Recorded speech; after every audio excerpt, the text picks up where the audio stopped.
चीन और पाकिस्तान दहशतगर्दी के खात्मे के लिए मिलकर काम करेंगे। चीन इंसदादी दहशतगर्दी की सलाहियतों को बढ़ाने के लिए पाकिस्तान की मदद करेगा। पाक चीन वज़ीर आज़म की मुलाकात में जॉइंट एक्शन प्लान और CPEC-2 तेज़ करने पर इत्तफाक। वज़ीर आज़म शहबाज शरीफ का बीजिंग में सरमायाकारी कॉन्फ्रेंस से भी खिताब। चीनी सरमायाकारों को मुख्तलिफ शोबों में पाकिस्तान में सरमायाकारी करने की दावत दी।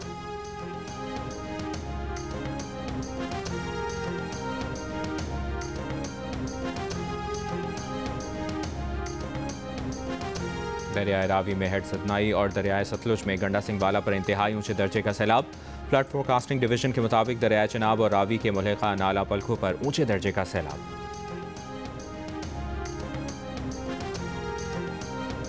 अब तक की अहम तरीन अपडेट यह है कि इस्लामाबाद और पेशावर में जलजले के झटके महसूस किए गए हैं। इस्लामाबाद और पेशावर में अब से कुछ देर पहले जलजले के झटके महसूस किए गए हैं। इन जलजलों के झटकों की क्या शिद्दत थी, ये भी आपको अपडेटेड रखेंगे। चिलास के इलाके दारिल में सैलाब से दर्जनों मकानात और मवेशी बह गए। राबता पुलों और बागात को नुकसान पहुंचा। मुकामी लोगों ने भागकर जान बचाई। तर्जुमान गिलगित बल्तिस्तान हुकूमत के मुताबिक सैलाब 12 से जायद मकानात को बहा कर ले गया। इलाके में इमदादी टीमें रवाना कर दी गईं।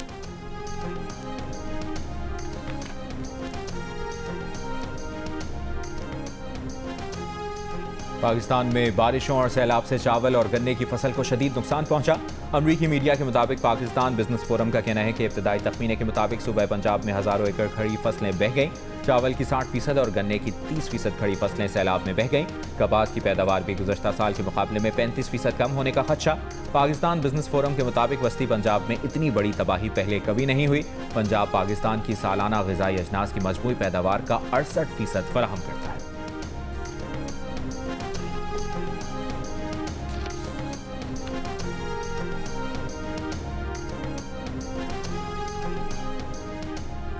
मकबूजा कश्मीर में 3 रोज से शदीद बारिश। दरिया चिनाब और दरिया जहलम में शदीद तुग़यानी। सलाल और बगलिहार डैम के दरवाजे खोल दिए गए।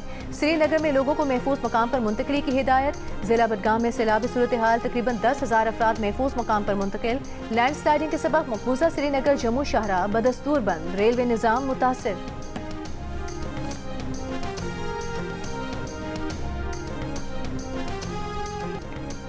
शदीद बारिश और सैलाब के बाद भारतीय रियासत पंजाब को आफतज़दा करार दे दिया गया। बारिश और सैलाब में 30 अफराद हलाक, 3.5 लाख मुतासिर। वसी रकबे पर फसलों को नुकसान। शदीद बारिशों के सबब दरिया जमुना और जहलम में पानी की सतह खतरे के निशान से ऊपर चली गई।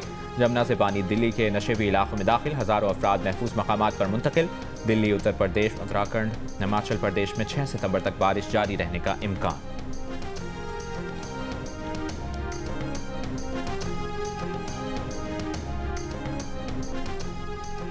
तहरीक तहफ़्फ़ुज़ आईन पाकिस्तान ने 26वीं आईनी तरमीम के खिलाफ सुप्रीम कोर्ट में दरख्वास्त दायर कर दी। 26वीं आईनी तरमीम पर फुल कोर्ट तश्कील देने के फैसले पर अमल की दरख्वास्त। मीडिया से गुफ्तगू में मुस्तफ़ा नवाज खोखर ने कहा कि आईनी बेंच 26वीं तरमीम के केस सुनने का अहल नहीं।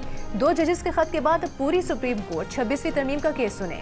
जस्टिस मंसूर अली शाह और जस्टिस मुनीर के फैसले पर अमल किया जाए। तहरीक इंसाफ की असद कैसे ने कहा कि वो जजेस के साथ हैं। जजेस आइन के मुताबिक आगे बढ़ें। अगर अवाम की तवक्कुआत अदलिया से खत्म हो गई तो जंगल का कानून बन जाएगा। प्रैक्टिस एंड प्रोसीजर कमेटी ने 31 अक्टूबर को 26वीं आईनी तरमीम पर फुल कोर्ट तश्कील देने का फैसला किया था।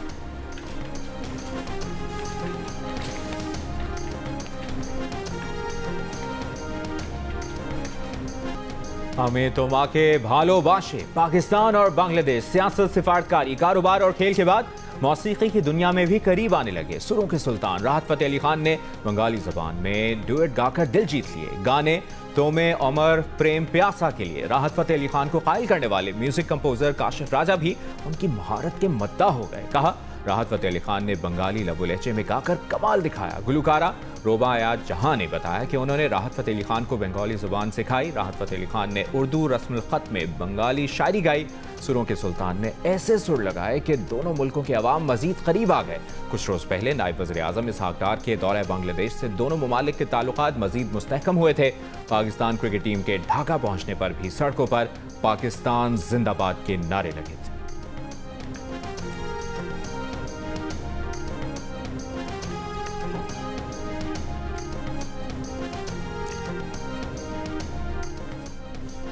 बांग्लादेश की मुशीर बराए मजहबी अमूर AFM खालिद हुसैन इस्लामाबाद पहुंच गए। सेक्रेटरी मजहबी अमूर ने इस्तकबाल किया। बांग्लादेश के मुशीर मजहबी अमूर इस्लामाबाद में 25वीं सीरतुन नबी कॉन्फ्रेंस में शिरकत करेंगे। 9 रोज़ क़याम के दौरान मुख्तलिफ रहनुमाओं से मुलाकातें करेंगे।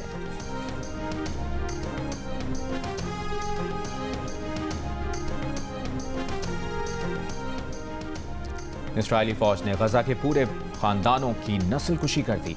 मकानात, पनाहगुज़ीन इमारतों, खैमों पर बमबारी। सुबह से अब तक मजीद 60 फलस्तीनी शहीद। 3 रोज में 250 से ज़ायद फलस्तीनी शहीद कर दिया। अक़वाम मुत्तहिदा के मुताबिक 2 साल जंग में इसराइली फौज ने गजा के 21,000 बच्चों को मासूर कर दिया। जंगबंदी पर इसराइली वज़ीर आज़म नेतन्याहू की हठधर्मी बरकरार। कहा, जंग हमारी शराइत पर ही रुकेगी। हमास ने गुज़श्ता रोज़ गजा जंगबंदी जामे मुआहदे पर आमादगी जाहिर की थी। कैथोलिक मसीहियों के रूहानी पेशवा पोप लियो की इसराइली सदर से मुलाकात। गजा में फौरी जंगबंदी का मुतालिबा।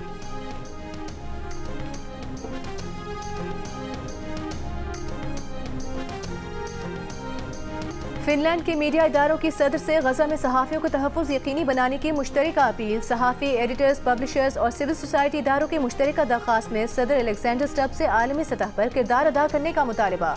कहा, अगस्त 2025 में इसराइली हमलों में गजा में 6 सहाफ़ी शहीद हुए। शहीद सहाफ़ियों का ताल्लुक रॉयटर्स, AP और अल जज़ीरा से था। रिपोर्टर्स विदाउट बॉर्डर्स के मुताबिक 2 साल में 200 से ज़ायद सहाफ़ी शहीद हुए। दरख्वास्त में कहा गया है कि ये इनफरादी सानेहात नहीं, आज़ादी सहाफ़त पर मुनज़्ज़म हमला है।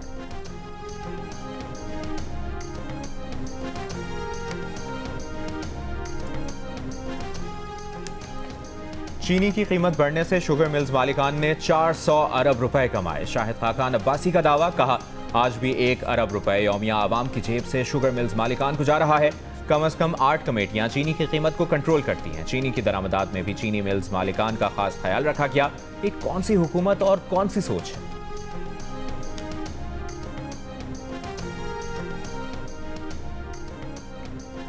जस्टिस अतहर मिनल्ला का कहना है कि आइन की बुनियाद ये है कि हक़ हुक्मरानी अवाम का है। जो अवामी नुमाइंदे हों वो साफ शफाफ तरीके से मुंतखब होकर आएँ, लेकिन आज तक ये सिर्फ हमारा ख्वाब है। कराची में सेमिनार से खिताब करते हुए कहा कि पाकिस्तान के आइन लिए जो असेंबली बनी थी वो किसी धांधली के जरिए नहीं बनी थी। जब उनका बनाया आइन बना लिया, पेश करने का वक्त आया तो अस्करी और सिविल ने असेंबली तहलील कर ली। वहीं से पाकिस्तान टूटने की बुनियाद रखी गई।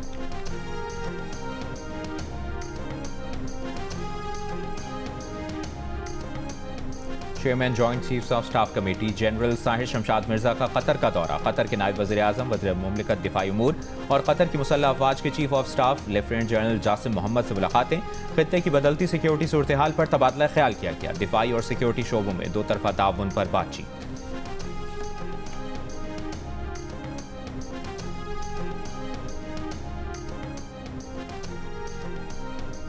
गवर्नर सिंध कामरान खान टिसोरी से चीफ जस्टिस फ़लस्तीन डॉक्टर महमूद सदीकी अब्दुर्रहमान के वक्त की हमरा मुलाकात। पाकिस्तान और फ़लस्तीन के बरादराना ताल्लुकात, उम्मत मुस्लिमा के इत्तेहाद और मसला फ़लस्तीन पर तफसीली गुफ्तगू।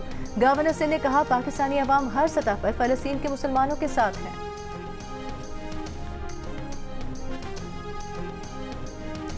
गवर्नर पंजाब सलीम हैदर खान का ननकाना के सैलाब ज़दा इलाकों का दौरा। लोगों में राशन तकसीम किया। मीडिया से गुफ्तगू में कहा कि पंजाब को बहुत बड़े पैमाने पर सैलाब का सामना है।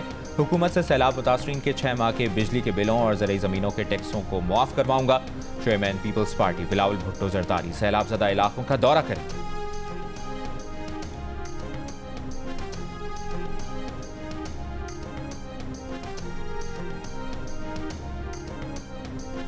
आसिफ भुट्टो जरदारी का दरियाई सिंध के हिफाजती बंद का दौरा। खातून अव्वल ने रिलीफ कैंपों और मेडिकल कैंपों का भी दौरा किया। आसिफा भुट्टो जरदारी ने सकरन के करीब आमरी पुल और SM बचाव बंद का भी जायजा लिया। आसिफा भुट्टो जरदारी ने मेहराबपुर में रिलीफ कैंप में शहरियों से मुलाकात भी की।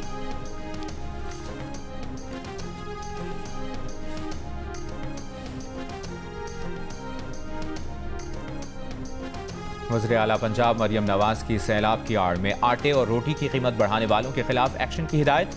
गंदम की ज़ख़ीरा अंदोज़ी रोकने के लिए पैराफोर्स को खुसूसी इख्तियारात दे दिए। फ्लोर मिलों में गंदम का इस्तेमाल रोकने के लिए दफ़ा 144 नाफिज कर दी गई।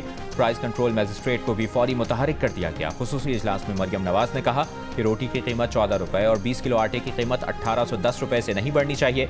सैलाब की आड़ में आटे और रोटी की कीमत बढ़ाने की हरगिज़ इजाज़त नहीं देंगे। गंदम की ज़ख़ीरा अंदोज़ी आवाम से दुश्मनी के मुतरादिफ है।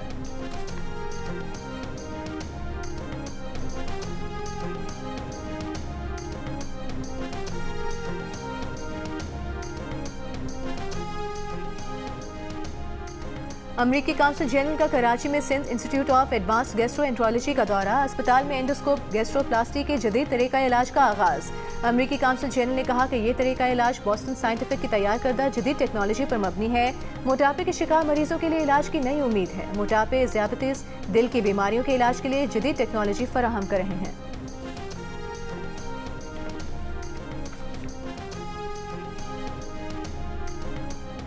बीजिंग में फौजी परेड के दौरान रूसी सदर पुतिन और चीनी सदर शी जिनपिंग की गैर रस्मी गुफ्तगू ने दुनिया भर की तवज्जो हासिल कर ली। पुतिन ने तस्दीक की कि उन्होंने चीनी सदर के साथ तवील उम्री और बायोटेक्नोलॉजी में पेशरफ्त पर गुफ्तगू की। हॉट माइक में रिकॉर्ड दोनों रहनुमाओं की गुफ्तगू में पुतिन के मुतरजम को ये कहते सुना गया कि बायोटेक्नोलॉजी की तरक्की से इंसानी आज़ा की बार बार पेवंदकारी मुमकिन हो जाएगी, जिससे इंसान की जिंदगी तवील हो सकती है। चीनी सदर ने जवाब में कहा कि इस सदी में इंसानी उम्र 150 साल तक पहुंचने का भी इम्कान है।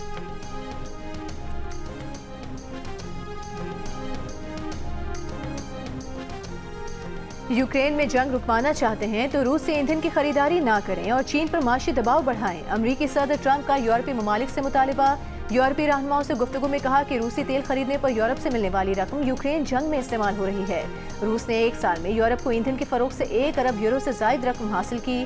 सदर ट्रंप ने यूरोपीय रहनुमाओं को यूक्रेन जंग में रूस को हासिल हिमायत रुकवाने के लिए चीन पर माशी दबाव बढ़ाने का भी मशवरा दे दिया।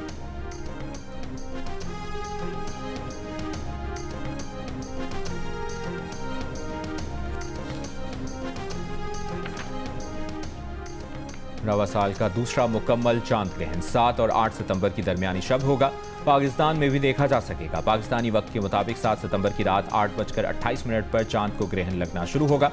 मुकम्मल ग्रहण का आगाज 10:31 और 11:12 पर ग्रहण उरूज पर होगा। यूरोप, एशिया, ऑस्ट्रेलिया, अफ्रीका, शिमाली और जनूबी अमरीका में भी चांद ग्रहण का नजारा होगा।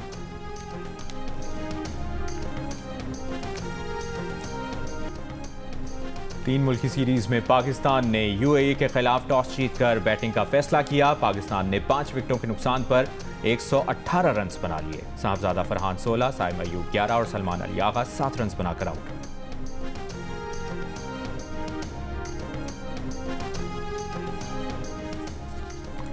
और 64वें national amateurs golf championship Karachi में शुरू हो गई। पहले रोज इंटरनेशनल टीम इवेंट में और जिया धरनी ट्रॉफी में पाकिस्तान टीम की बरतरी हासिल।